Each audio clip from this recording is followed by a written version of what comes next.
So welcome back बच्चों। इस video में हम लोग डिस्कस करने वाले हैं एक्सरसाइज नंबर 6.5 का क्वेश्चन नंबर 13। बच्चों इस क्वेश्चन के लिए बेसिक रिक्वायरमेंट तो ये है कि आप लोगों को ये पता होना चाहिए कि पाइथागोरस थ्योरम क्या है, जो कि इससे पहले वाले वीडियोस में मैंने आपको क्लियरली समझाया था। बच्चों क्वेश्चन नंबर 13 को अगर हम लोग ध्यान से पढ़ें तो क्वेश्चन नंबर 13 में बोला गया है D and E are the point on side CA and CB respectively of triangle ABC right angled at C।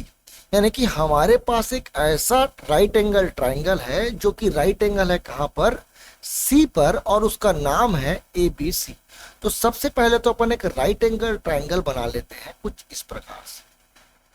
यहाँ पर देखिए मैं एक राइट एंगल ट्राइंगल बना रहा हूँ और इस राइट एंगल ट्राइंगल का नाम है ABC, जबकि जहां पर राइट एंगल है वहां पर हम लोग नाम देंगे C। तो यहाँ पर देखिए मैंने राइट एंगल बनाया है तो यहाँ पर नाम है C, और बाकी जगह पर एक जगह हम लोग A नाम देंगे और दूसरी जगह हम लोग B नाम। तो हमारे पास ये एक राइट एंगल ट्राइंगल है और इस एक राइट एंगल ट्राइंगल में एंगल C पर जो है वो राइट एंगल है। ठीक है, अब इसमें बोला गया था कि D और E दो पॉइंट और लेना है जो कि साइड CA में लेंगे और CB में लेंगे। तो CA में एक पॉइंट ले लेंगे हम लोग जिसका नाम होगा D, और CB में एक पॉइंट ले लेंगे जिसका नाम होगा E।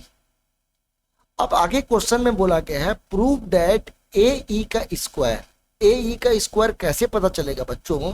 तो हम लोग एक काम करेंगे, हम लोग A से एक लाइन ड्रॉ करेंगे जो E पर जाकर के मीट होने वाला है। अब हम लोगों को एक राइट एंगल ट्राइंगल नजर आ रहा होगा जिसका नाम है ACE। इस राइट एंगल ट्राइंगल को अगर मैं ध्यान से देखूं तो C पर ये राइट एंगल बन रहा है और C के सामने वाला जो साइड होगा उसका जो स्क्वायर है, यानी कि AE का जो स्क्वायर होगा वो बचा हुआ दो साइड यानी कि AC का स्क्वायर प्लस CE के स्क्वायर के सम के बराबर होगा।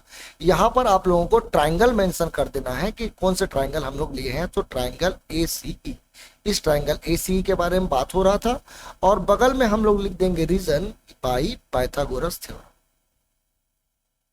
ठीक है, आगे में बोला गया है प्लस BD स्क्वायर। अब BD कैसे मिलेगा? तो B और D को भी हम लोग क्या कर देते हैं, ज्वाइन कर देते हैं कुछ इस प्रकार से।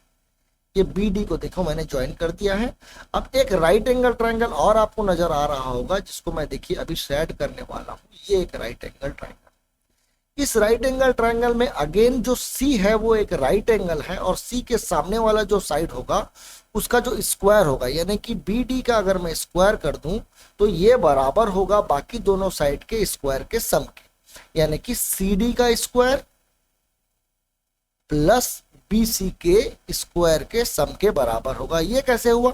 तो ये भी बाय पाइथागोरस थ्योरम। ठीक है, और हम लोगों को इसमें भी एक ट्राइंगल का नाम देना पड़ेगा जो कि ट्राइंगल था BCD। सो ट्राइंगल BCD के बारे में हम लोग बात कर रहे थे।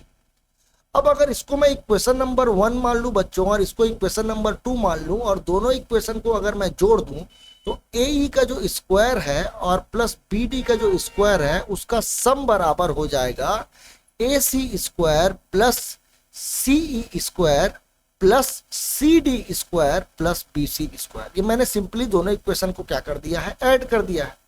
अब अगर आप लोग ध्यान से देखें तो यहां पर बोला गया है AC का स्क्वायर, यानी यहां से लेकर के यहां तक का स्क्वायर। AC का स्क्वायर को अगर मैं BC के स्क्वायर के साथ जोड़ दूं, AC का स्क्वायर को अगर मैं BC के स्क्वायर के साथ जोड़ दूं तो मेरे को ये वाला साइड मिल जाएगा जो कि बराबर है AB स्क्वायर के। अब यहां पर देखिए CE का स्क्वायर प्लस CD के स्क्वायर के बारे में बात करें। यहां देखिए CE दिख रहा है और ये CD दिख रहा है। अब मैं एक काम करता हूं, मैं इस D और E पॉइंट को ज्वाइन कर देता हूं कुछ इस प्रकार से। और अगर मैं इस राइट एंगल ट्राइंगल को ध्यान से देखूं, देखिए मैं फिर से सेट करने वाला हूं, थोड़ा सा इसको मैं डार्क कर रहा हूं ताकि आप लोगों को समझ में आ जाए। ये एक राइट एंगल ट्राइंगल को अगर हम लोग देखें तो CD का स्क्वायर और CE के स्क्वायर को अगर मैं जोड़ूंगा तो ये ED के स्क्वायर के या DE के स्क्वायर के बराबर हो जाएगा। और यही हम लोगों को क्या करना था बच्चों, प्रूफ करना था। तो ये क्वेश्चन जो था वो बहुत ही सिंपल था और इसमें हम लोग पाइथागोरस थ्योरम का ही इस्तेमाल करके इसको बहुत इजीली हम लोग क्या कर सकते हैं, प्रूफ कर सकते हैं। उम्मीद करता हूं आप लोगों को ये क्वेश्चन समझ में आया। Thank you.